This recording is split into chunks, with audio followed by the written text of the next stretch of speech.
Welcome back to the Deep Dive. We're here again, digging through the info to pull out those useful nuggets for you. Today, we're stepping into the world of fragrance, specifically a scent that's got a reputation for, well, making a statement. We're talking about Jean-Paul Gaultier Ultra Male. We've got a detailed review, a real analysis of it, and our mission really is to unpack what this fragrance is all about. You know, what it smells like, why it gets such strong reactions, when to wear it, and what makes it such a compliment puller. By the end, you should have a really clear idea of this one.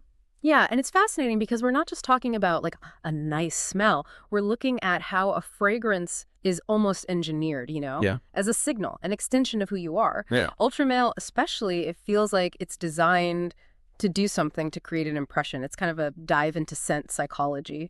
Okay, let's jump right in then. The source hits us hard up front. It says, if confidence had a scent, it would be ultra male.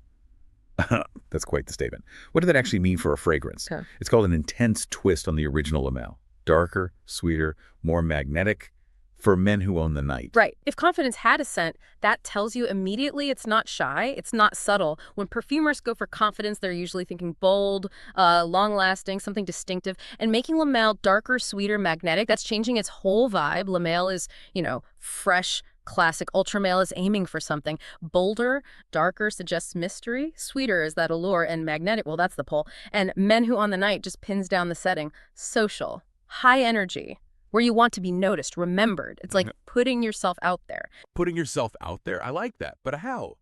How does it smell to achieve that?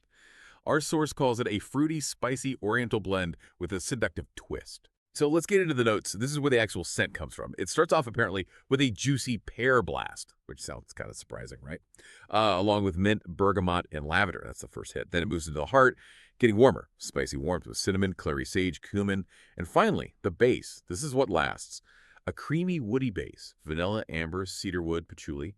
Sounds complex. Oh, it absolutely is. And that structure, that journey is really smart. That juicy pear blast you mentioned, genius. It's unexpected for this kind of scent. It's bright, attention-grabbing right away, makes it intriguing.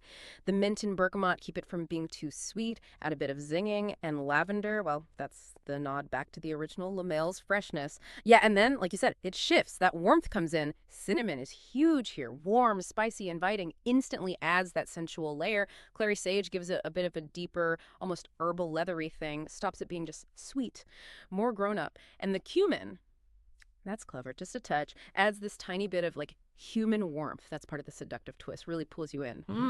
And the base notes lock it all down. That's the lasting impression. Vanilla is the star, definitely.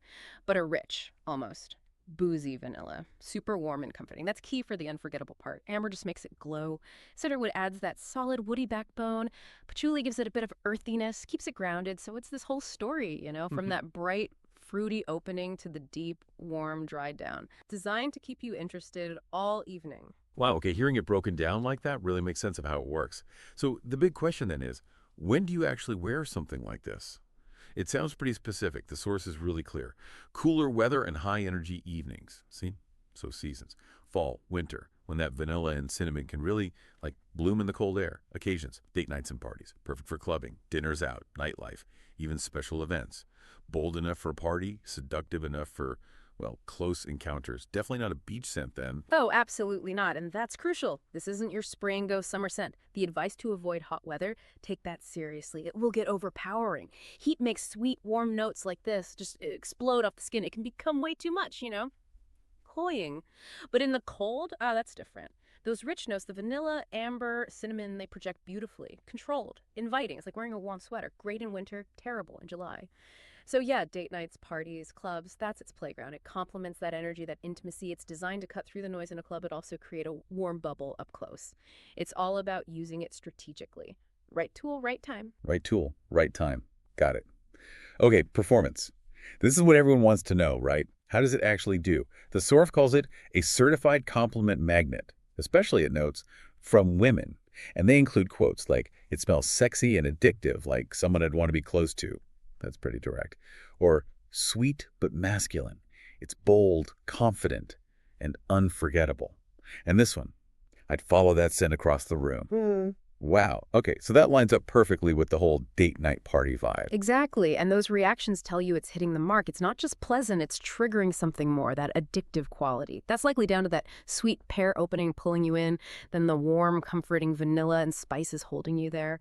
It's a bit gourmand, a bit familiar, but with that unique twist. It taps into something, comfort, attraction. The cumin adds that little bit of raw magnetism too. When people say they want to be close to the scent or follow it, that's huge. It means the fragrance is actively drawing people in, creating that desired effect. It's working on an emotional level. Clearly. Okay. Beyond the vibes, what about the technical stuff? Longevity, projection. The rating is 9.3 out of 10. That's really high. Longevity. 8-12 hours of strong performance. That's basically all night. Sillage, the trail it leaves. Bold leaves a noticeable scent trail, so people will notice you.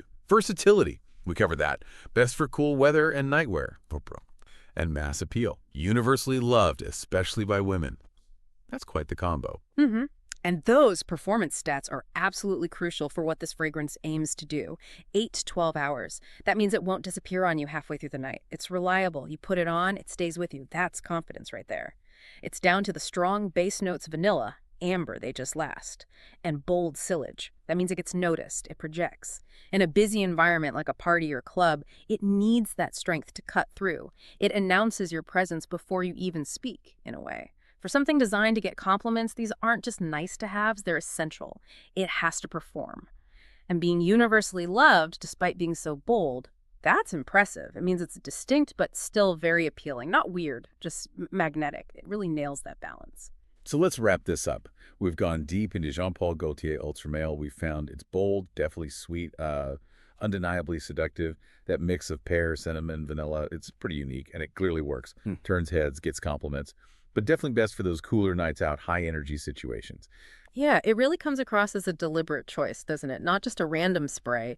It's for when you want to project confidence, leave that strong, memorable impression. It's like the scent itself becomes part of your evening's narrative, an active player. The source summed it up perfectly.